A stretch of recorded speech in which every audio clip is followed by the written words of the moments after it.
Hoy en La Política por Otros Medios vamos a hablar de poesía, vamos a hablar de política, de compromiso, vamos a hablar también de ausencia.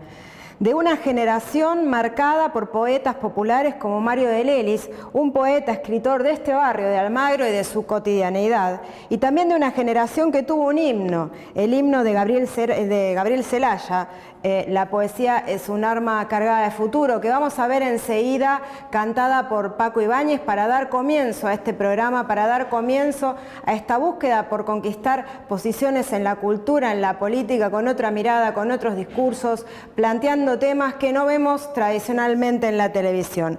Hoy nos va a acompañar Sergio Kicilevsky, él es poeta, publicó unos cuantos libros de poesía, participó de talleres literarios, tuvo una intensa vida poética y política justamente en el contexto de la resistencia a la dictadura. Lo vamos a estar hablando enseguida con él. Ahora vemos este pequeño material para entrarle de lleno a esta articulación entre poesía y política.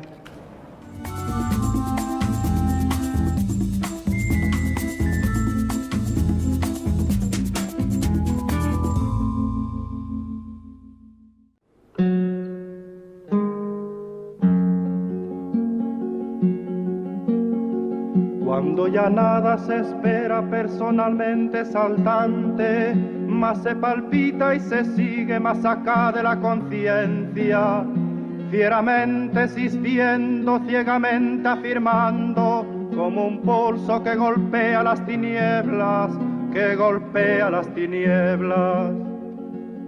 Cuando se miran de frente los vertiginosos ojos claros de la muerte, se dicen las verdades, las bárbaras, terribles, amorosas crueldades, amorosas crueldades. Poesía para el pobre, poesía necesaria como el pan de cada día, como el aire que exigimos 13 veces por minuto para ser y en tanto somos, dar un sí que glorifica. Porque vivimos a golpes, porque apenas si nos dejan decir que somos quien somos. Nuestros cantares no pueden ser sin pecado un adorno.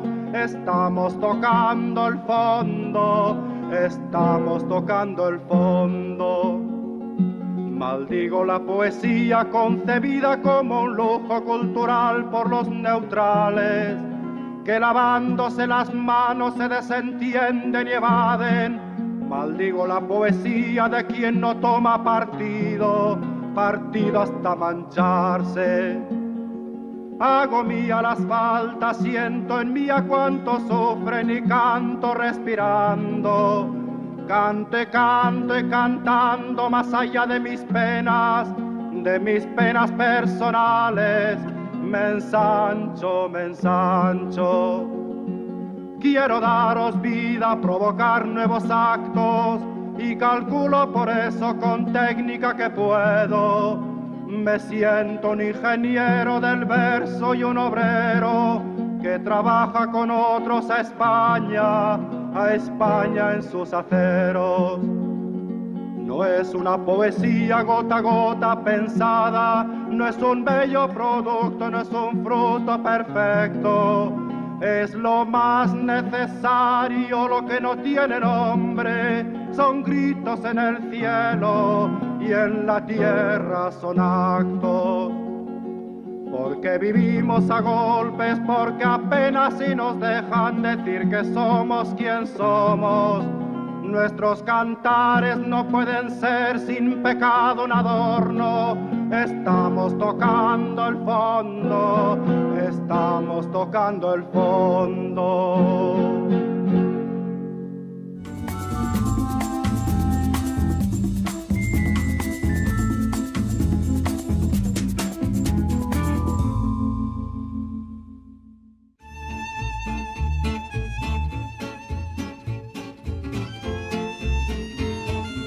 Muchas cosas que nos arrima hacerla hoy en día, tener una justicia social acá adentro, ¿sí? Por ejemplo, acá la de Sisaco ni agua potable nos da, hoy la tenemos nosotros, la compramos. muchas cosas. La ropa, por ejemplo, tenemos la ropa de primera, botines, que la compramos nosotros con nuestro trabajo.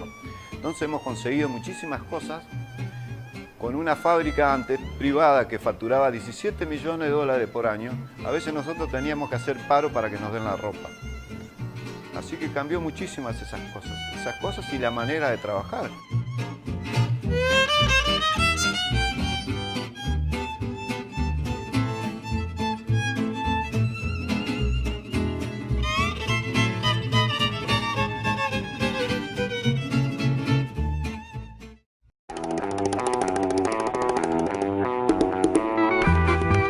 Barricada TV es un canal comunitario, alternativo y popular. Que funciona en una fábrica recuperada, una metalúrgica que se llama IMPA.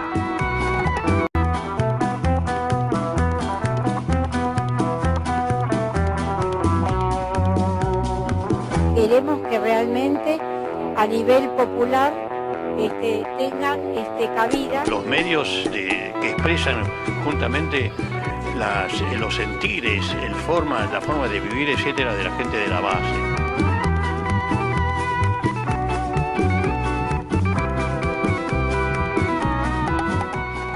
Son la voz de los trabajadores, por eso yo los apoyo a muerte y le pido a todos los compañeros que acompañen la causa de Barricada y todos los medios populares para que puedan seguir en el aire.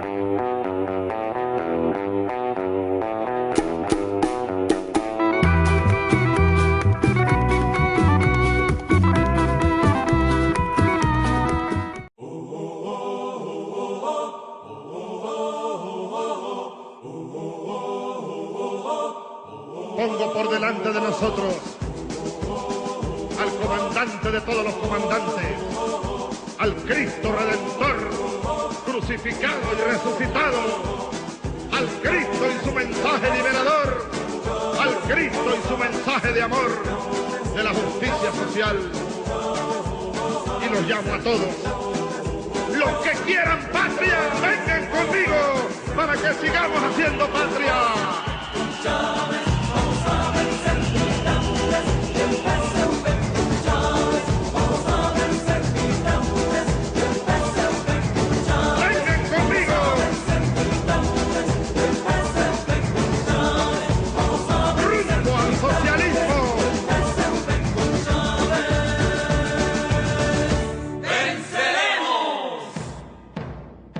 Socialismo, inclusión. Barricada TV, un arma de combate para los que luchan. Bueno, un saludo y una invitación a los panas de Barricada TV, acá en la parroquia La Vega, donde no solamente hacemos radio, también están los compas de Barrio TV, está la dinámica cultural y todo el trabajo comunal que podamos desarrollar de aquí a que ustedes vengan. Bienvenidos y aquí lo esperamos. Un saludo y un abrazo a Barricada TV. Sigan, continúen luchando, que si no luchamos no logramos nuestro objetivo. Y nuestros objetivos son la lucha de clase, la lucha de los pobres contra los ricos, porque los ricos se quieren adueñar del mundo, se quieren adueñar de nuestro aire, de nuestra tierra.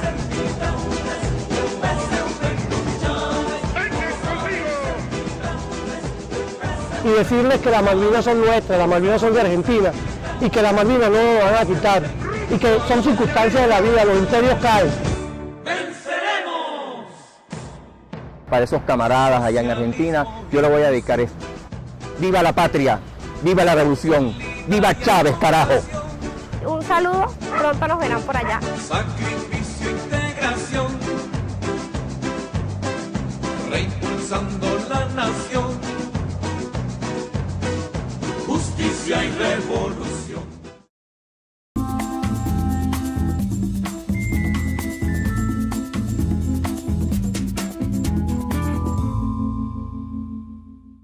Bueno, seguimos en la política por otros medios, estamos con Sergio Kicilevsky. Es una alegría que finalmente te hayas podido acercar. Muchas gracias por la invitación. Primero que todo, ¿no? Es hermoso que un medio alternativo esté en el aire y bueno, los felicito por toda la lucha. Creo que hemos charlado de estas cosas hace unos cuantos años atrás, ¿no? Sobre la importancia de construir medios populares que sean poderosos, que tengan una llegada. y que bueno, también está conectado con lo que vos hacés. Les quería contar que Sergio publicó algunos libros de poesía, Algo de época, es el primero, en 1980. Memoria caníbal, título interesante. Corazón negro, electrificar Rusia. Recién estábamos hablando en el corte que cuando publicaba este libro nos conocimos. Y este otro que está acá, que vamos a hablar en algún momento de la entrevista, Nunca te hablé con palabras, que es de 2015. ¿Sí? ¿Se ve? Bueno, hace un ratito nada más estábamos pasando un material donde Paco Ibáñez cantaba La poesía es un arma cargada de futuro, el himno escrito por Gabriel Celaya, que de alguna manera junto con Mario de Lelis aparecen un poco en la base de toda una tradición y una generación de poetas de los años 60. Y quería, digamos, que me contaras un poco cómo arranca tu vocación por la poesía y cómo haces este primer cruce entre la poesía y el compromiso político y social que te lleva a integrar el taller de poesía justamente nombrado como Mario de Lelis durante plena dictadura militar. Claro, yo entré al taller en el año 1974. Era una época muy politizada. En el 74 yo tenía 16 años y fundamentalmente lo que tenía era un deseo de escribir. Pues había leído un poema de Hellman que me partió la cabeza en dos, cuando dice: esa mujer se parece a la palabra nunca. Esa imagen, que era un libro que me había regalado mi papá, creo que, bueno, para mí fue fundante, y a partir de eso empecé a buscar. Y tomo, una amiga me da un recorte del diario Noticias que dice: taller, zona Córdoba y Callao. Yo vivía en Villa Porredón, así que 1 hora hasta Córdoba y Callao. Y bueno, ahí conocí al taller de Lelis. Era un taller, una experiencia colectiva, una experiencia bajo ningún punto de vista se ponía por delante lo individual, pero sí se prestaba mucha atención a la producción del otro.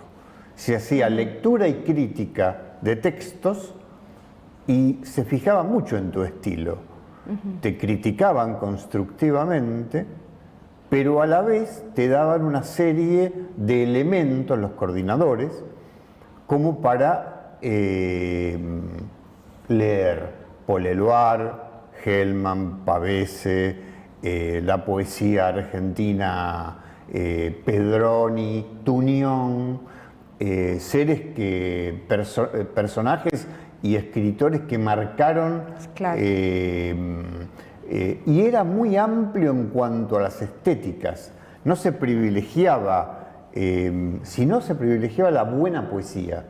O sea, la poesía como lugar de estilo. O sea, pero aparece ahí también, como en los poetas que citás, una poesía de compromiso social muy fuerte, ¿no? Sí, sí. Casi todos veníamos de militancias políticas, porque año 74, en mi caso desde el año 71, yo provengo de una familia de izquierda, o sea que tanto mi padre como mi madre tenían un compromiso político. Y bueno, aparte yo vivía muy cerca de una empresa, La Grafa, que tenía 5.000 trabajadores. O sea que mi papá tenía una costumbre: una vez por semana me despertaba a 5:30 de la mañana para 6 menos cuarto ver a los obreros entrar y salir. Eso es parte de la poesía. ¿Eso lo llevaste a la poesía? Sí, sí. Aparte, ver obreros que salen y entran de una fábrica es una experiencia que se la recomiendo a cualquiera, especialmente a las 6 menos cuarto de la mañana. Me aparece una palabra muy fuerte cuando decís esto, que es alienación. ¿De qué manera la poesía puede ayudar a romper justamente con la alienación del trabajo bajo el capitalismo? La poesía es hostil al capitalismo y el capitalismo es hostil a la poesía. Creo que escribimos porque estamos inconformes, porque estamos buscando un símbolo de paz o un símbolo de cambio. Fueron variando los símbolos, pero especialmente la poesía es un lugar de reflexión, pero también es un arma cargada de futuro. Como el poema de Tuñón, subiré al cielo para que esto cambie de una vez. Es decir, en esa época, y creo que en todas las épocas, escribir es una forma de acción, por un lado, pero a la vez es una forma de pensar el mundo, ¿no? De ver si uno va por el camino correcto, no tener todo claro, ¿no?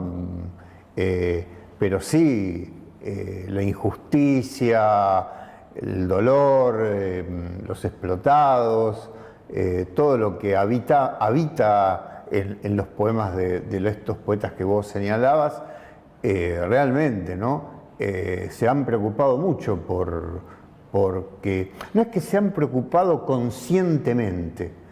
Como decía Hellman, las cosas salen. No es que uno se propone, voy a escribir un poema político o un poema social. Claro, que por ahí quedaría como una cosa demasiado estática, ¿no? Forzada. O sea, forzada. Claro, o sea, forzada. Yo pienso que Hellman escribió siempre así porque era parte de su educación. En Villa Crespo, cuando se inició en el trabajo sindical o en el trabajo periodístico. Es decir, la poesía trabaja con palabras, pero las palabras quieren comunicar lo que es la vida, el fluir de la vida, como decía Piglia, ¿no? El fluir de la vida no se puede atrapar con... ojalá lo pudiéramos atrapar. Olga Orozco decía algo muy interesante, decía, yo cada vez que busco atrapar la poesía se me escapa como el tiempo, ¿no? ¿Cuántos poetas y escritores tan interesantes que estás convocando, que da ganas de leer, de recuperar, de revisitar, ¿no? Y estaba pensando cómo se construye ese lugar para una poesía de la inconformidad, para una poesía que intenta generar acciones en un sistema poético argentino que está como muy atravesado por la solemnidad, ¿no? Por la distancia respecto de su público, por un público elitista. ¿De qué manera? Porque digamos, todos estos escritores y poetas que están mencionando rompen justamente con esa institución literaria que ubica la poesía en este lugar, digamos, de alta estirpe. Exacto. Mirá, en los 70, cuando se da esta ebullición, digamos, de poetas en talleres literarios, justamente rompe con esa solemnidad. Es lo que señalabas. Es decir, los poetas empezaron a plantear la diversidad estética. Es decir, rompieron el discurso único, solo Lugones o solo Borges o solo... o sea, esas dos estéticas. Como que de alguna manera ellos, los poetas que empezaron a escribir en los 60, como Portogallo, por ejemplo, o antes Tuñón, empezaron a reformular, digamos, lo que es el sitio de la palabra.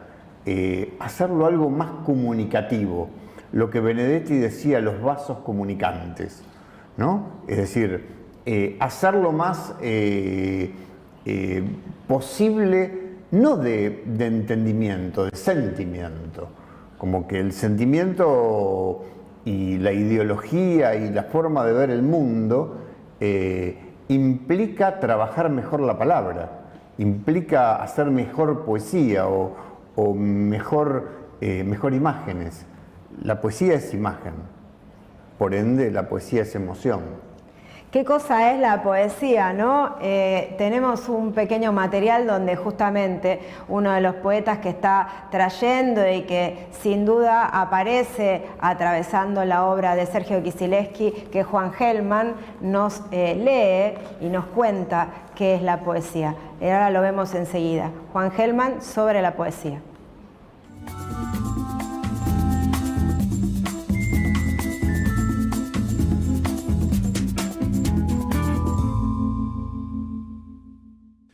Sobre la poesía, habría un par de cosas que decir. Que nadie la lee mucho, que esos nadie son pocos, que todo el mundo está con el asunto de la crisis mundial y con el asunto de comer cada día. Se trata de un asunto importante. Recuerdo cuando murió de hambre el tío Juan. Decía que ni se acordaba de comer y que no había problema. Pero el problema fue después. No había plata para el cajón. Y cuando finalmente pasó el camión municipal a llevárselo, el tío Juan parecía un pajarito. Los de la municipalidad lo miraron con desprecio o desdén. Murmuraban que siempre los están molestando, que ellos eran hombres y enterraban hombres y no pajaritos como el tío Juan. Especialmente porque el tío estuvo cantando Pío Pío todo el viaje hasta el crematorio municipal. Y a ellos les pareció un irrespeto y estaban muy ofendidos. Y cuando le daban un palmetazo para que se callara la boca, el Pío Pío volaba por la cabina del camión y ellos sentían que les hacía Pío Pío en la cabeza. El tío Juan era así, le gustaba cantar, y no veía por qué la muerte era motivo para no cantar. Entró al horno cantando Pío Pío, salieron sus cenizas y piaron un rato, y los compañeros municipales se miraron los zapatos grises de vergüenza. Pero, volviendo a la poesía, los poetas ahora la pasan bastante mal. Nadie los lee mucho, esos nadie son pocos, el oficio perdió prestigio. Para un poeta es cada día más difícil conseguir el amor de una muchacha, ser candidato a presidente, que algún almacenero le fíe, que un guerrero haga hazañas para que él las cante, que un rey le pague cada verso con 3 monedas de oro, y nadie sabe si eso ocurre porque se terminaron las muchachas, los almaceneros, los guerreros, los reyes, o simplemente los poetas, o pasaron las dos cosas y es inútil romperse la cabeza pensando en la cuestión. Lo lindo es saber que uno puede cantar Pío Pío en las más raras circunstancias. Tío Juan después de muerto, yo ahora para que me quieras.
Estamos con Sergio Kicileski hablando de poesía, hablando de política, hablando de compromiso social y bueno, una charla muy linda, muy interesante y quería que de alguna manera empezáramos a conversar sobre tus libros y más puntualmente del libro del último, Nunca te hablé con palabras, que es esto se está viendo en alguna, acá. Este es el último libro de la editorial Babel y es un libro sobre la ausencia, ¿no? Y sí, es un libro de amor. Yo tomé un personaje que es Scarlett Johansson, la actriz. Ajá. La excusa fue hablar de ella. No elegiste cualquiera. No, pero lo elegí mucho antes de que ocurra ella, participe ella en las manifestaciones contra Trump y no sabía de su compromiso social, digamos, ¿no? No conozco mucho de su forma de pensar, pero la vi, y este es un libro de 2 años antes. Ajá. Y bueno, es un libro que habla del amor. Es una evocación al padre, porque como me parece, como te decía antes, mi padre al traerme las obras de Hellman o Aníbal Ponce o José Ingenieros o los libros sobre marxismo, me ayudó a ver el mundo, ¿no? Él viajó a Chile y me trajo las obras de Neruda en papel Biblia, firmada por Neruda. Mirá. Y para mí fue una emoción, o sea, es una emoción hoy tenerlo, sí, es una reliquia. Leer Residencia en la Tierra, a mi hija, a mi nieto ahora, y leerles algo que para mí en el año 70, cuando asume Allende, porque mi padre fue a la asunción de Allende en Chile, y bueno, el libro de Neruda fue... Y también son las presencias. La poesía habita la presencia, habita lo que te dio mucho, el padre o el kinder o la Fede o lo que es la Fede, la Federación Juvenil Comunista, claro, ¿no? Porque claro. Como nos conocemos damos por sentado esas cosas, claro, sí, pero bueno, sí, cuando sí. hablamos de poesía y militancia política, Claro. intervención política, también de opciones por militancias políticas partidarias Claro. y organizadas, que muchas veces esa discusión entre la literatura y la política pareciera generar dentro del sistema poético más tradicional esa discusión que se reedita permanentemente, bueno, lo mío es arte, no es política. No. Nunca me voy a olvidar el verso de un poeta inglés que decía: el jardín también es político. Como que de alguna manera la formación en ese colectivo de jóvenes comunistas que plantearon el socialismo fue algo maravilloso. Yo entré en la juventud en el año 71 y bueno, fue ver el mundo y tal vez conocer a estos poetas me dio ese complemento. O sea, yo no iba a hacer un cuadro sindical, ni un cuadro, ni un funcionario. Iba a ser, se los dije claramente, yo iba a escribir toda mi vida. Pero el Partido Comunista fue, o sigue siendo, ¿no?, un gran impulsor de políticas culturales. Sí. ¿Cómo lo ves eso? Claro, en ese momento el propio taller de Lelis fue una iniciativa del PC de Barrio Centro. Que bueno, cada uno tenía su propia forma de ver las cosas. No te olvides que en el año 75 éramos 200 integrantes del taller. ¿Cómo era una jornada con tantos poetas? Mirá, o sea, es casi una asamblea eso. Era una asamblea de poesía, de lectura y crítica, de transmisión de ideas, y nunca me voy a olvidar en el Teatro IFT, éramos cerca de esa cantidad de gente y era leer un poema en silencio y después comentarlo y a partir de ese disparador empezar a escribir. Cada uno se formaban subgrupos y después se leía el trabajo hecho. El coordinador señalaba varias cosas y de ahí surgieron un montón de escritores, poetas, críticos literarios, gente que trabajaba en el Centro Editor de América Latina. El taller era una experiencia colectiva. Nunca, cada uno en su casa trabajaba en la semana, y bueno, de hecho éramos amigos, se han formado parejas, salíamos juntos, militábamos, o sea, todo era un hecho colectivo. O sea, en ningún momento era como planteábamos antes la Torre de Marfil. Estábamos ahí en la Torre de Marfil mirando qué oficio hermoso tenemos. No, estábamos muy preocupados por escribir bien, por aceptar la crítica del otro, porque la crítica siempre era como... Y eso rompe mucho con el narcisismo, ¿no? Que muchas veces las tradiciones artísticas están muy atravesadas por eso. Natalia, en esa época no existía el narcisismo. Yo creo que no existía. O sea, es más, como que íbamos... Me acuerdo una vez, recitamos en un club de Villa Urquiza con la orquesta de Osvaldo Pugliese. Entonces, estábamos preocupados que la gente escuche bien, que la gente nos devuelva, digamos, y Osvaldo nos vino a saludar. O sea, cosas que era siempre un hecho colectivo. Lo que te quedaba era eso, es decir, te quedaba la posibilidad de decir, bueno, quiero escribir mejor, necesito estudiar para escribir mejor, necesito formarme para escribir mejor. Algunos estudiaban sociología, otros letras, otros periodismo, otros se dedicaban a la docencia.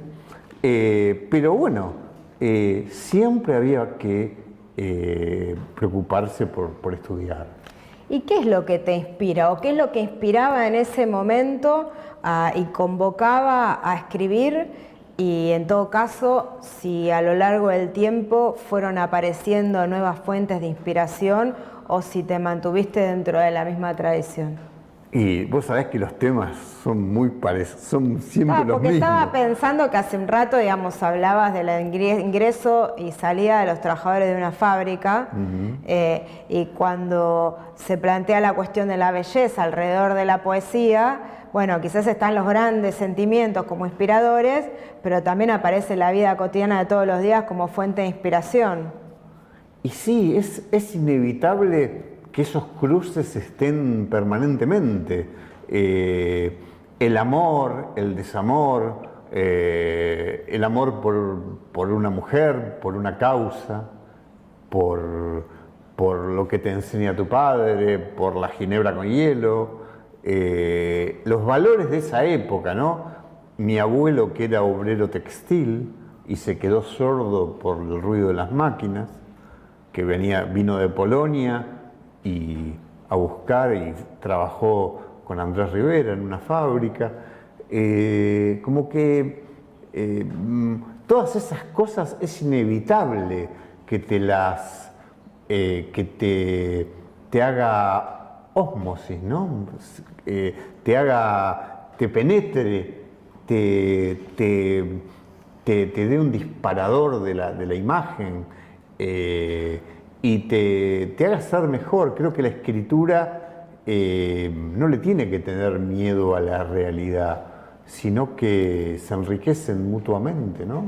Y que tantas veces en los últimos años se decretó la muerte del libro, por ejemplo.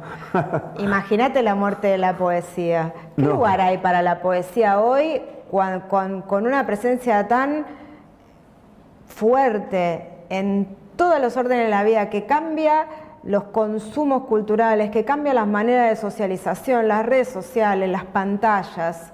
¿Qué lugar hay para la poesía? Y a uno le duele entrar al vagón del subte y que todo el mundo no se mire a los ojos, ¿no?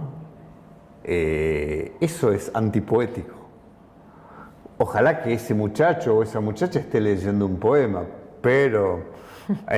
Bueno, hay mensajes de, no sé, WhatsApp, de Messenger, sí, de amor. Capaz tienen algún poema ahí, claro, quién sabe. Pero me parece que la poesía tiene que, los poetas que tienen una gran iniciativa en cuanto a recitales, lugares de reunión, encuentros, tienen que utilizar estos medios, en el buen sentido de la palabra, para difundir la poesía y que la poesía, la riegue la web con poesía, porque está visto que la gente consulta mucho en los buscadores poesía. Hay poetas que, por ejemplo, Neruda, Walt Whitman, Dickinson, son poetas que se buscan mucho.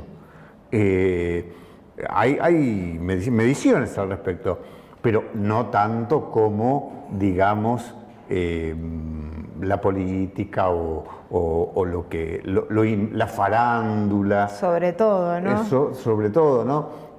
Cómo es, claro, es un tigre muy grande eso.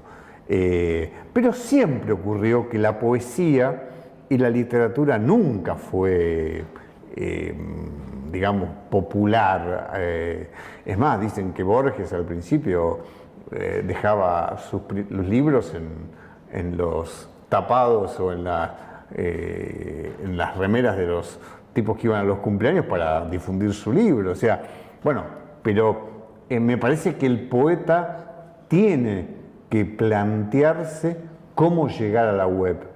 Y hacerlo divertido también. Bueno, también esto que decía Brecht, ¿no? Cuando dice los escritores y el público descubren la verdad juntos, o sea, de nada sirve escribir si hay una despreocupación sobre la circulación de las obras. Claro, porque... Y una delegación, digamos, a la industria editorial. Claro, si uno lo deja todo en el mercado va a publicar bestseller, siempre. Libros olvidables en un santiamén. Pero por eso te decía que Whitman o Neruda se siguen buscando. Claro. Y de alguna manera lo bueno me parece que perdura. Y el mercado lo único que busca son los grandes popes, ¿no? Como dicen en el cine. Los que aseguran ventas. Claro, los que aseguran ventas. Como que la poesía... decía Guillermo Boido, no se vende porque no se vende. La gente no compra libros de poesía, pero tampoco porque el poeta, también el poeta no entrega rosquete. Dicho rápidamente, digamos, poéticamente. Claro, o sea, pero a la vez el poeta debe estar atento a construir puentes. No puede aislarse ante este fenómeno. Tiene que crear las condiciones para que todos, la mayor cantidad de gente, es más, está probado de que hay, en Capital Federal, el otro día me decían que hay entre 5.000 y 6.000 personas que participan de talleres literarios. Te iba a preguntar eso, ¿dónde están esos 200 poetas que se juntaban a discutir en el taller de Mario de Lelis hoy? Digo, en sentido, como extrapolando un poco, en cuáles son los espacios donde anida una poesía comprometida, preocupada con lo que pasa, ¿no? Que no está desconectada del contexto social que estamos atravesando hoy como país. Sí, bueno, muchos se han dedicado a la docencia, al periodismo, algunos han dejado el camino de la literatura, muchos coordinan talleres literarios, Y bueno, hay varias generaciones porque el taller se inició en el 69 con el nombre de Aníbal Ponce y después se llamó de Delis. Hubo dos o tres generaciones en ese taller, duró hasta el 77, pero los integrantes del taller, me acuerdo que estaba Martín Hoppenheim, que en esa época era anarquista, tenía una visión muy interesante sobre el mundo, y bueno, estaban también hoy gente que es políticos, funcionarios. Ha pasado de todo por la viña del Señor. Y sí, ha pasado y venían, aparte porque era un lugar muy cálido, era un lugar que no te echaba, no te expulsaba, no te pedía examen de ingreso, era un lugar muy acogedor y a la vez era un lugar que se prolongaba en los bares, en las salidas, en ir a los recitales de Charlie, que en esa época era... Es un clima de época, ¿no? Pero Claro. a lo que me refiero es en qué espacios anida hoy una poesía comprometida. O sea, ¿existen formaciones culturales, movimientos que recuperen esta tradición en la Argentina actual? No como nosotros. No como en aquella época. decís. Nada se repite, ¿viste? Como que ni lo bueno ni lo malo. Pero veo que hay mucha riqueza estética de los jóvenes que hoy tienen hasta 40 años, digamos. Veo mucha, y donde lo político está de alguna manera. No se va de lo político. Tal vez no lo hacen de la manera que lo hicimos nosotros, pero se nombra, ¿no? No nos olvidemos que hay una generación de hijos, ¿no? que trabaja el tema de la memoria de otra manera. No tal vez con los autores de referencia nuestra. Ya son otros los autores, son otros los poetas. Y bueno, me parece que hay mucha riqueza estética, y si digo 5.000 participantes de talleres literarios, hay un montón de poetas. Claro. Como que la poesía... Un ejército de poetas. Exacto. Muy bien, Sergio. Quería cerrar nomás recuperando un pasaje, ¿no? Creo que es de Nunca te hablé con palabras, este es muy chiquito que leímos justamente buscando también en internet, en las redes sociales, haciendo búsquedas, o sea, el que busca encuentra, ¿no? Y Sergio escribe: ejercer la poesía es un intento de desafiar al tiempo. Se escribe porque se está incompleto. Tenemos una enorme tarea de escritura entonces por delante para completarnos como personas, mejorarnos como hombres y mujeres nuevas y bueno, en definitiva para poder seguir aportando a la construcción de una sociedad más libre, más justa y más soberana. Gracias por venir. Gracias por la invitación, Natalia. Esto es todo por hoy. Nos vemos la próxima semana con otra edición de La Política por Otros Medios.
sueñan los nadies con salir de pobres, que algún mágico día llueva de pronto la buena suerte, que llueva a cántaros la buena suerte. Pero la buena suerte no llueve ayer, ni hoy, ni mañana, ni nunca.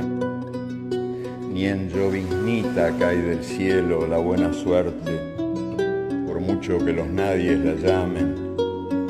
Los nadies, los hijos de nadie, los dueños de nada, que no son, aunque sean, que no hablan idiomas, sino dialectos, que no son seres humanos, sino recursos humanos, que no tienen cara, sino brazos, que no tienen nombre, sino número, que no figuran en la historia universal, sino en la crónica roja de la prensa local.